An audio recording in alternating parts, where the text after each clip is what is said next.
ಶುಭೋದಯ, ನಮಸ್ಕಾರ, welcome to Yoyo Kannada. ಬನ್ನೀಗ ನೋಡೋಣ ಈ ದಿನದ ಟಾಪ್ 5 ಬ್ರೇಕಿಂಗ್ ನ್ಯೂಸ್.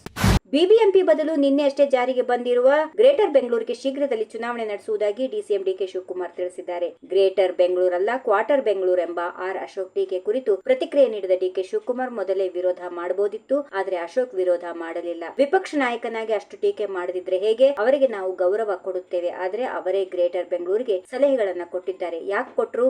ಕ್ಯಾಬಿನೆಟ್ ನಲ್ಲಿ ಒಪ್ಪಿಗೆ ಆಗಿದೆ, ಇವರೆಲ್ಲರೂ ಒಪ್ಪಿದ್ದಾರೆ. ಈಗ ವಿಪಕ್ಷವಾಗಿ ಟೀಕೆ ಮಾಡುತ್ತಾರೆ. ಅವರ ಕೆಲಸ ಅವರು ಮಾಡಲಿ ಎಂದರು. ಬೆಂಗಳೂರನ್ನ ಗ್ರೇಟರ್ ಅಲ್ಲ, ಕ್ವಾರ್ಟರ್ ಬೆಂಗಳೂರು ಮಾಡಿದ್ದಾರೆ. ನಾಡಪ್ರಭು ಕೆಂಪೇಗೌಡರು ಒಂದು ಬೆಂಗಳೂರು ಕಟ್ಟಿದ್ರೆ ಕಾಂಗ್ರೆಸ್ ಸರ್ಕಾರ ಬೆಂಗಳೂರನ್ನ 3 ಭಾಗ ಮಾಡಿದೆ ಎಂದು ಪ್ರತಿಪಕ್ಷ ನಾಯಕ ಆರ್ ಅಶೋಕ್ ಆರೋಪಿಸಿದ್ದಾರೆ. 110 ಹಳ್ಳಿಗಳಲ್ಲಿ ಜನರಿಗೆ ಹೆಚ್ಚು ತೆರಿಗೆ ವಿಧಿಸಲಾಗಿದೆ. ಯಾರದ್ದೋ ಜಮೀನಿಗೆ ಬೆಲೆ ಹೆಚ್ಚುವಂತೆ ಮಾಡಲು ಇಂಥ ಯೋಚನೆ ರೂಪಿಸಲಾಗಿದೆ. ಇದರಿಂದಾಗಿ ಕೆಂಪೇಗೌಡರ ಚಿಂತನೆಗೆ ದ್ರೋಹ ಬಗೆದಂತಾಗಿದೆ. ಬೆಂಗಳೂರು ಭಾಗವಾದರೆ ಆದಾಯ ಬರೋದಿಲ್ಲ. ಐಟಿ-ಬಿಟಿ ಕೇಂದ್ರಗಳು ಒಂದು ಕಡೆ ಇರುವಾಗ ಮತ್ತೊಂದು ಕಡೆಗೆ ಆದಾಯ ಬರೋದಿಲ್ಲ. 3 ಪಾಲಿಕೆಗಳು ನಿರ್ಮಾಣವಾದರೆ ಅಲ್ಲಿ ಕನ್ನಡಿಗರೇ ಮೇಯರ್ ಆಗುತ್ತಾರೆ ಎಂಬ ಖಚಿತತೆ ಇಲ್ಲ ಎಂದರು.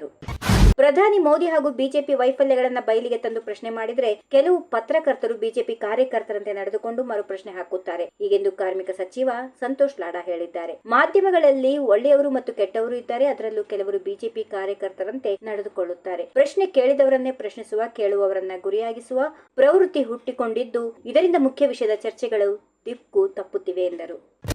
ಕಾಂಗ್ರೆಸ್ ನಾಯಕರ ಅಪಕ್ವ ಹೇಳಿಕೆಗಳಿಗೆ ನಾನು ಉತ್ತರ ಕೊಡೋ ಅವಶ್ಯಕತೆ ಇಲ್ಲ ಎಂದು ವಿಧಾನ ಪರಿಷತ್ ವಿಪಕ್ಷ ನಾಯಕ ಛಲವಾದಿ ನಾರಾಯಣಸ್ವಾಮಿ ಹೇಳಿದ್ದಾರೆ. ಕೆಲವರ ಪ್ರಶ್ನೆಗಳು ಪಾಕಿಸ್ತಾನದ ಪರವಾಗಿವೆ. ನಿನ್ನೆ ತಾನೇ 3 ಸತ್ತು ಬಿದ್ದಿದ್ದಾರಲ್ವೇ, ಅವರು ನಿಮಗೆ ಕಣ್ಣಿಗೆ ಕಾಣಲ್ವೇ? ನಿಮಗೇನಾದ್ರೂ ಆಪರೇಷನ್ ಆಗಿದೆಯಾ? ನಿಮಗೆಲ್ಲ ವಿಶೇಷ ಆಸ್ಪತ್ರೆ ತೆರೆಯಬೇಕಿದೆ ಎಂದು ವ್ಯಂಗ್ಯವಾಡಿದ್ದಾರೆ.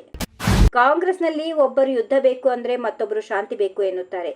ಎಐಸಿಸಿಯಲ್ಲಿ ಈ ಬಗ್ಗೆ ಸರಿಯಾದ ನಿಲುವು ಪ್ರಕಟಿಸಲಿ ಎಂದು ಪ್ರತಿಪಕ್ಷ ನಾಯಕ ಆರ್ ಅಶೋಕ್ ಹೇಳಿದರು. ಕಾಂಗ್ರೆಸ್ ಆಡಳಿತದಲ್ಲಿದ್ದಾಗ ಅಮೆರಿಕದ ಬಳಿ ಹೋಗಿ ಭಿಕ್ಷೆ ಬೇಡಿದ್ದನ್ನು ನೋಡಿದ್ದೇವೆ. ಮುಂಬೈಯಲ್ಲಿನ ಉಗ್ರ ದಾಳಿಯಲ್ಲಿ 175 ಜನ ಸತ್ತಿದ್ರು. ಆಗ ಮನಮೋಹನ್ ಸಿಂಗ್ ನೇತೃತ್ವದ ಯುಪಿಎ ಸರ್ಕಾರ ಪ್ರತಿಕ್ರಿಯೆ ನೀಡಲೇ ಇಲ್ಲ. ಆದ್ರೆ ಈಗ ಪ್ರಧಾನಿ ಮೋದಿ ತಕ್ಕ ಪ್ರತ್ಯುತ್ತರ ನೀಡಿದ್ದಾರೆ. ಸಿಂಧು ನದಿ ಒಪ್ಪಂದಕ್ಕೆ ನಾವು ಸಹಿ ಹಾಕಿಲ್ಲ, ಅದನ್ನು ಪ್ರಧಾನಿ ಮೋದಿ ರದ್ದು ಮಾಡಿದ್ದಾರೆ. ಭಯೋತ್ಪಾದಕ ದಾಳಿಗಳು ಆದಾಗಲೇ ಕಾಂಗ್ರೆಸ್ ಅದನ್ನ ಮಾಡಬೇಕಿತ್ತು. ಇದನ್ನು ಸಚಿವ ಸಂತೋಷ್ ಲಾಡಾ ಅರಿಯಬೇಕು ಎಂದು ಹೇಳಿದರು. ಈ ವಿಡಿಯೋ ನಿಮಗೆ ಇಷ್ಟವಾದಲ್ಲಿ ಲೈಕ್ ಮಾಡಿ, ಶೇರ್ ಮಾಡಿ, ಸಬ್ಸ್ಕ್ರೈಬ್ ಮಾಡಿ.